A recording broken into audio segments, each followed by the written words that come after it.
What's up guys, Major here, back on another video. Today we're just gonna go through a quick beginner's guide. As we notice, we do have the 100-day celebration coming in, so we do expect a couple players to join in as of now. Some players are maybe re-rolling, so we just want to update the guides that are out there for a little bit. Just understand guys, I am mainly a PvP focused account, so what I would say, while I do grind for the game side of things, it's merely simply I do the PvE as a means to an end, right? But take that however you may. All right, so first things first, you want to start strong. So the way you're going to start strong is initially we're going to talk about the rolling aspect of it. So you're going to be re-rolling for whatever the premium banner unit is at the time that you start. If you're starting now, it's going to be Domiak Este. If you're starting a bit later, it may be a different unit. Whatever the premium unit is at the time, make sure you re-roll for a single copy of them. Try to get them within the first maybe 20 pulls, 20 to 30 pulls. Try to get a one copy at least. That's going to help you out a lot. And then in the selection banner, which you will have here separately, just go ahead and pick up Miss Noah out of the selection banner. This is Noah here. So you'll go ahead and pick up Noah out of the selection banner. She's going to be extremely useful. You're not really going to go wrong. You're going to use her for a very long time throughout the entire story stages. She can carry you throughout there and you're going to be perfectly fine. An optional would be to re-roll for one of the regular banner units, right? So you may want to re-roll for one of the banner units. This is especially important if Valentine is part of the regular raid up banners, because Valentine is just an absolute phenomenon in the PvP arena as well as PvE. She's just insane. So definitely if she's up in the raid up banner, she becomes a bigger priority to re-roll for. But don't be discouraged. Listen, we're not saying you can't restart the game or you can't play the game without Valentine. Whatever units you have here, usually just pick one or the other depending on what you need, whether you focus on PvP, whether you focus on PvE. Just look online, just see if there's any guides telling you which one is which, and just choose what's best for you. If you want to do that, that becomes optional, right? I would consider it somewhat mandatory to do it if Valentine is the raid up, but if she's not the raid up, then it becomes more of an optional, you know, you can or you cannot. It just depends, right? You may or may not. It depends on how you're feeling, how often you want to reroll. As long as you get whatever premium unit it is, get a single copy, that's fantastic. And then whatever it is, then you can get going with a pickup of Noah, as well as Noah in a premium unit. That's just fantastic. You can keep it moving. Now, when it comes to managing, then the next step is basically managing your summon resources and base upgrades and things like that. So for summon resources, you can just refer to my other video. I'll have it linked in the description. This just kind of goes through summon resources, how you want to handle that, and basically the future of the game, and basically why you should be saving the resources the way you should be saving. Moving on from that, when we're looking at our base upgrades, the main thing again here early on is going to be managed facilities. Now mind you, this is only relevant in the beginning of the game, and the way you want to prioritize this is just get your combat calculations, just so you get your autos unlocked, and then you can do anti-particle generator, because this is also going to give you your ether as well, maximum amount. Make sure you prioritize these two first.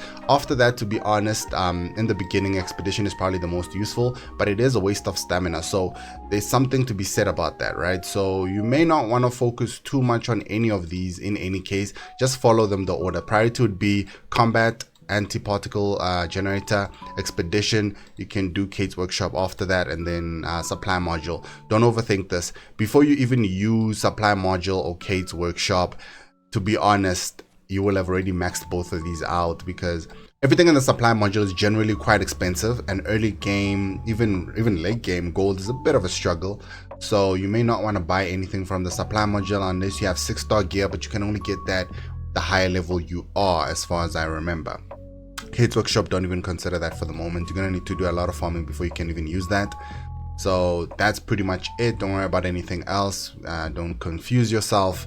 And then, all right, so the next thing you want to do is then follow and complete Ava's quest line. So Ava's quest line, it starts around here. Just follow all the missions as they go ahead and complete that up to stage 10. Don't worry about using your stamina anywhere else. Just focus on using your stamina here. Wherever these missions are sending you, it's going to be fantastic. Here you're going to be getting a lot of what's this thing here, a lot of gift material. You're going to be getting a lot of gear pieces, a lot of armor sets, all of that. All the gear you're going to need in the early game is going to come from here. So don't even consider using your stamina anywhere else. Don't worry too much about it. Just follow the quest and enjoy the game there. And then what you want to do from that point on, because that's already taking you through the season 1 of the story, as well as getting you started on the special requests, you want to ignore, if you do complete this, just ignore the Ava's challenge quest, so that's unnecessary. And then you're going to continue on season 2 with regards to the Alpha's guide quest. Now this, I would say do this at your own pace and just follow Alpha's quests. Again, we only have half of the quests, but we have up to the stage 5 because of just the way it's set up at the moment, because we're still on part 1. But do this if you can. Do this at your own pace. It's a new story, so nobody's really expecting anybody who's starting now to get it. If you're starting a little bit later on, you can just do this at your own pace as well. As soon as you finish the, chapter 1, or rather season 1, start on season 2 as you can and progress through it as well. This is where you're going to be spending most of your stamina. And then once you're done with that, here's the part where you just need to choose your struggle, right? So this is where we get into the challenges. Now when it comes to the challenges, you're going to hit a roadblock. Now early on, you are actually able to clear these relatively evenly speaking. Now for day 1 players such as myself, you may notice something like this where we have 0 into all of these, but that's because we already cleared them before, and then they did an update where they added the 3-star system, and I just never went back to clear them, right? I'd never bothered. As you can see, everything is clear. So I've cleared it up to stage 10 before, and they added the extra stage. That's why I haven't unlocked up to 11. I've never done 11, right? But I can do any of these because I've had them, right? So my account, your account won't look like this. You will only have stage 1. So to progress all the way up, you'd have to clear them one by one. But what I mean by choose a struggle is you need to choose which gear dungeon you want to go to. Now, I'm not going to recommend any of these two.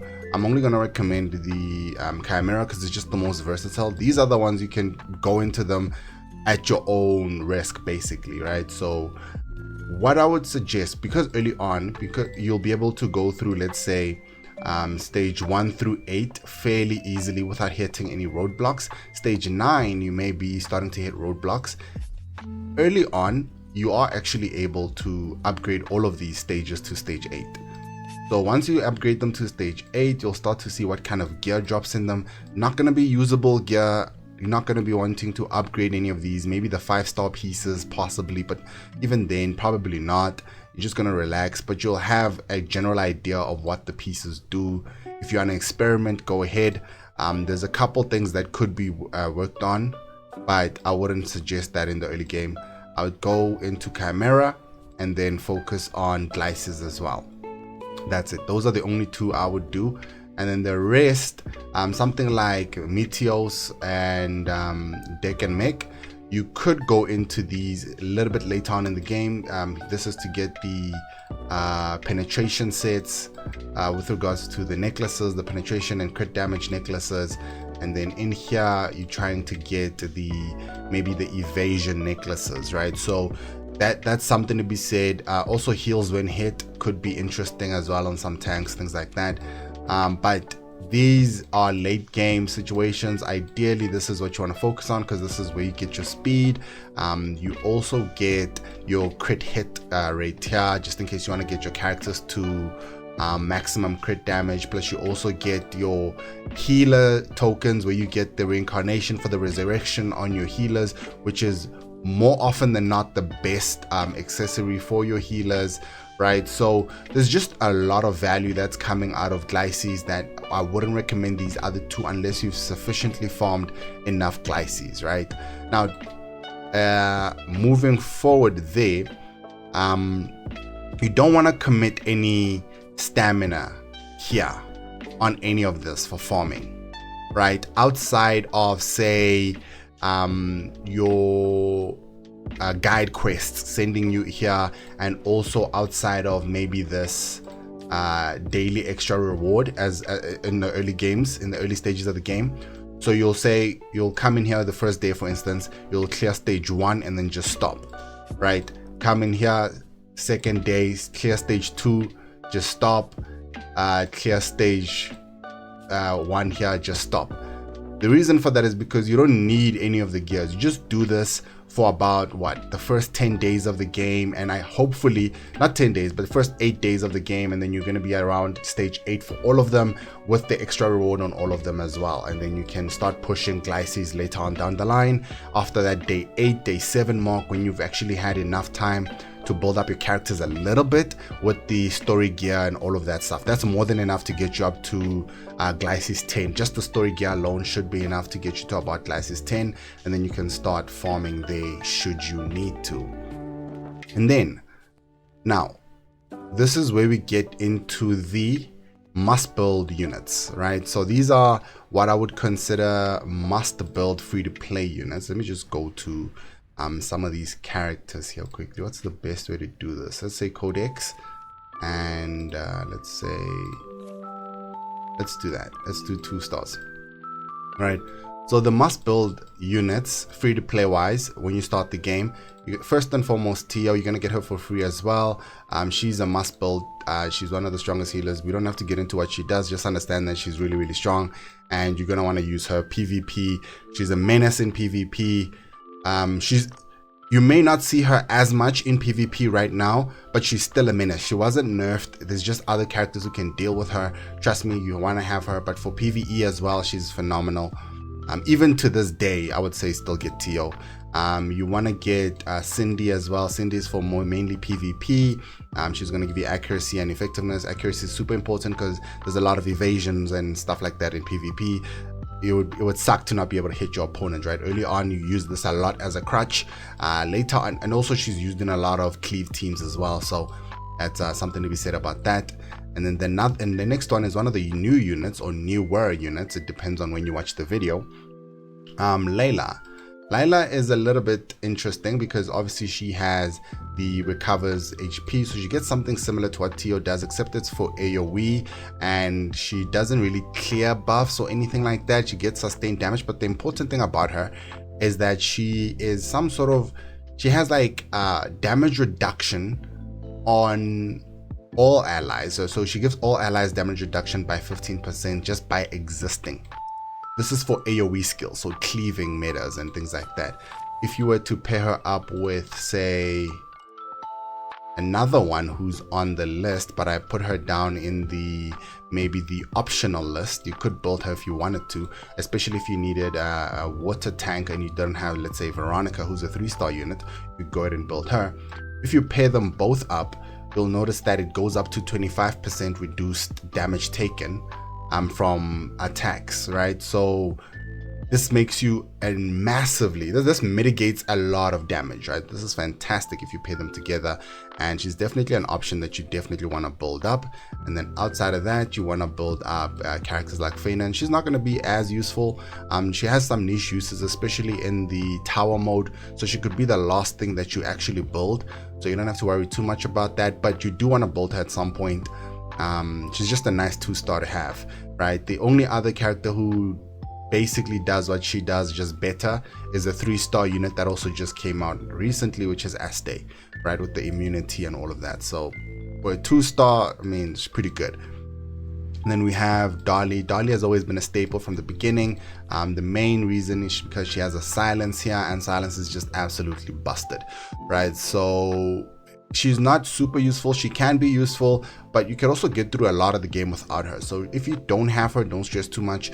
I never used her, to be honest. I have a max level at level 100 obviously, but I never actually used her in any of the gameplays that I've had. I've never actually used her. I've used her maybe once or twice, maybe 3 times, but that's because I've always had other characters who I could jam my roster up with, right? Especially 3-stars and things like that. But if you don't have certain characters, she's going to be invaluable to you. That's the thing. And then another one would be Miriam. Marianne, she's good every now and again for guild wars, things like that, but she's not top priority to build. But if you have a chance and you need somebody to build, go ahead and build her up. and then she's optional basically. And then another optional one would be who's this now? She's not on here actually, she's actually on 1-star. Claire. So Claire would be the other optional one. You can go about it, you can go with Claire, it's fine, I guess. Especially for going into Chimera early on, you don't have too many units. She could be viable. Maybe you don't have an A yet, right? A is this unit here. Just for some of the new players who may not know who A is this unit here. She's absolutely invaluable for Chimera. If you do get a banner rotation for A, go ahead and pick her up. But yeah, so if you don't have her, maybe you might want to run A because she's damaged, and then Claire might help you sustain a little bit more, clear out. But at that point, you'll probably only be able to clear out up to maybe stage 10, maybe 11. It's hard to say. We don't have too many damage dealers. But if you don't have A, another honorable mention is you could go ahead and build out your Iris. She could actually be fairly good there, as well as she'll be pretty good in the Deck and Mech, I think the twins. She'll be good there as well. So, you know, she has a little bit of multi-purpose. So that's kind of how you want to go about it. Early on, you see all these level 100s. Don't even bother. Early on, just get your units up to, say, level 80. And try to get as many of them to level 80 as you can, the most viable ones in your box, just so you have options. And then for your PvP units, that's when you will then use the level 100s for your PvP units, right? So that's something you just need to think about and go ahead and go through that. All right, so my final thoughts on the matter: while you are in the early game, you don't have to overthink it or try to go out of your way to farm anything or stress yourself too much, right? You never have to farm gear until you've cleared the ecology stages up to the, as we mentioned, 10, 11, and 12. Prior to that, you don't even have to consider farming gear. Even if you feel underpowered, farming gear is not going to help you. Just do more of the missions itself, and you're going to get really good gear from those missions and just from the game itself, right? Once you have cleared stage 10 though, don't feel the pressure to clear stage 11 and 12 right away. If you need just a place to dump your stamina, just throw it into 10. 10 is perfectly viable to build mid to late game gear. The only difference between 10, 11, and 12 is that 11 and 12 give you crafting materials. And honestly, early on, you don't need to be crafting anything. It costs a lot of gold and you have to wait for specific windows, and we're not going to discuss that now. So, and it supposedly has 10, 11, and 12 supposedly have an increased drop rate of gear, but to be honest, it's the same. We've been farming 10 for a long time, and we're also farming 11 and 12, and it's the same thing. The gear drops are about similar. I mean, it's negligible, to be honest. There might be a slight difference, there might be a slight increase, but you could get away with farming 10 the whole time. It's only actually also recently where they reduced this to 1 clear ticket as well. So it used to be 2, so it was even worth it to not farm it back then. But now, if you can clear stage 11, clear it out. Keep trying these out. I'll consider these late game. Stage 11 should be a lot easier than stage 12, right? So do with that as you may. The other things that we can also mention quickly is that you want to clear out your adventure mode, right? While we are here, you want to clear out everything here daily. This is just part of the daily grind. This is where you get your resources, gold, level up materials, and then just these to upgrade your characters and fully max them out, things like that. When it comes to the Archdemon ruins, you can completely ignore the deeps. This is a one-time clear, and you don't really have to do it early on. You can do it when you start working on your character skills, in which case you really shouldn't. You shouldn't be leveling up your characters to any point where it would require this. I'll show you now. Let me see. Noah is actually a good example, right? You'll see that I've had Noah since the beginning, but I've only really maxed out the Kaiser Cannon, which is the main point of Noah. And technically you could max this out as well, but you're only getting a 10% boost, so I felt it wasn't really necessary. If this was 20%, I could reconsider it, but really her damage is coming out from here, right? Anytime you get things up to level 3, the level 4 starts requiring professional skill manuals. You want to be very stingy with your professional skill manuals. You don't want to just throw these out willy-nilly, especially early on. The blue ones, you can sort of spend these a little bit more generously. You can build these up quite quickly as well. They are a little bit harder, but you do get these, especially if you don't spend them too crazy. You will get these, and I've been spending them a lot. That's why my currencies are low right now. We just got a couple new characters, so been pushing on those, but it's pretty low, but it's fine. Yeah, that's basically what you want to do. Most of the time, most characters have a minimum threshold where you sort of you don't want to max out everything, but you want to max out their most important pieces, right? So most characters usually have something. Some characters like Valentine are pretty greedy, because she gets a priority plus 10% up here at the level 5, so that's greedy, and she needs both of these level 5. So some of them will need their full set. Characters like A just need these two. This is not necessary because this is just additional damage, but realistically, most of her damage is coming from these two, as you can see, plus 20% there, plus 20% there. And even that one is a waste. I mean, unless you have nothing else to level it up, you could probably push it up to 4, but 3 is more than sufficient. You barely use the skill. All of these get off, right? So okay, cool. That's basically what that is. 1 second. Now when we come here, where were we? The challenges. Now once you're done ignoring all of these, here when it comes to the infinite corridor, you can only do this once every, I think, 2-3 days, something like that. Early on you can see if you can do this one, but realistically, if you don't have enough power to skip them, you can honestly ignore all of these, right?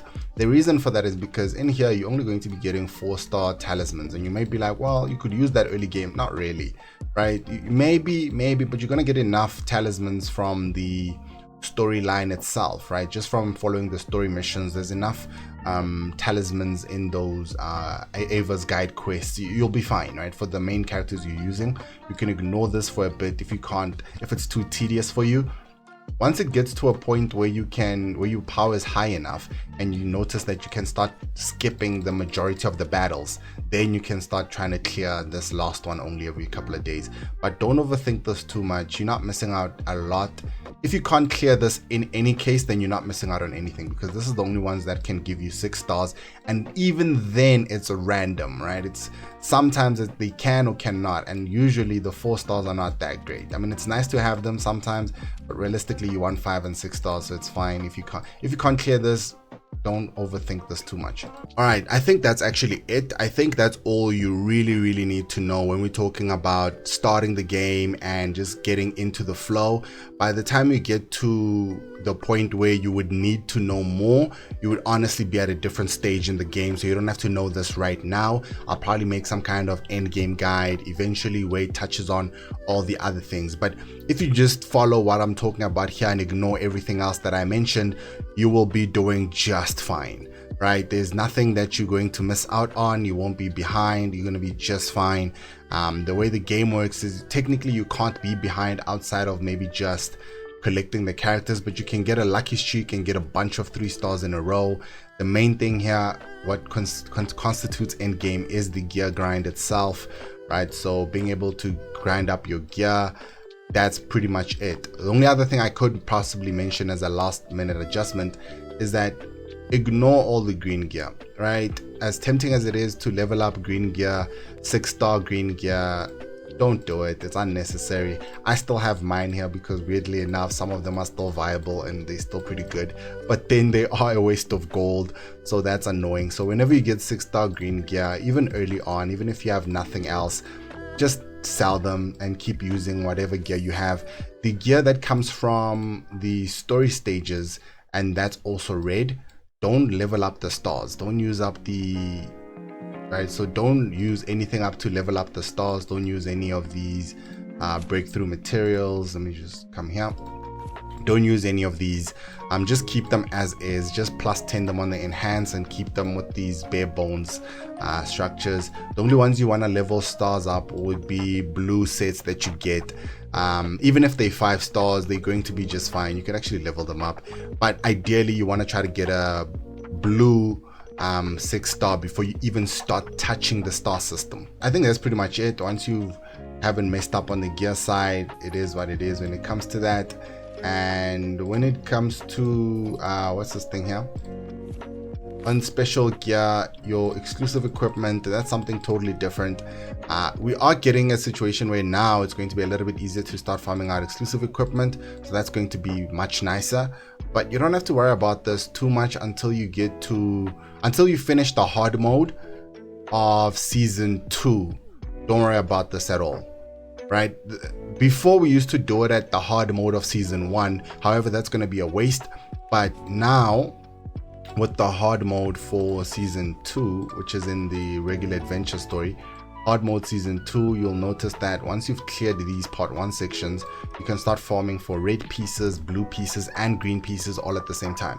Before, we were farming for blue and green pieces, and that was the best we could do. So we could probably get like one enhanced one exclusive equipment maybe every 2 to 3 weeks, or maybe every 2 weeks or so, which was really annoying. So maybe 2 to 3 weeks, honestly. Yeah, so but now, until you get here, don't focus on exclusive equipment too much. You'll get enough from them to get the main exclusive equipments from the game. The main ones you want to focus on in the early game, I can even show you this quickly because it's part of the beginner's guide, is in here. I'll show you quickly. The main ones you want to focus on early on is TO's one. Probably want to get that first, just because in the lower levels of arena, TO is still going to be a problem, and that's just going to be a thing, right? You're going to use her regardless, and even if people are using her counters, she's still a problem if you have her well built. They can't counter her completely. You just build resistance, you build all kinds of things. Plus, we have a new set which grants immunity, which is going to be fantastic, which means they won't be able to actually counter TO like they used to. But until you can get the immunity set, if you do get an immunity set, just throw it on TO. It doesn't matter what level it is. That immunity set is going to do wonders in PvP in any case. That's the first one you want to get. The second one you want to get is, actually, it depends on which character you have. You're going to get whatever the premium unit that you have. You're going to get their EE. And after that, those are the only main 2 you're going to need, because ideally the premium unit you're getting will be carrying you through the majority of events. Noah, you don't need her EE at all, so you can kind of just stop there and then gauge what EEs you need and just take your time after that. Alright, that's it for me, and just remember, you don't suck at the game, you just need to get good.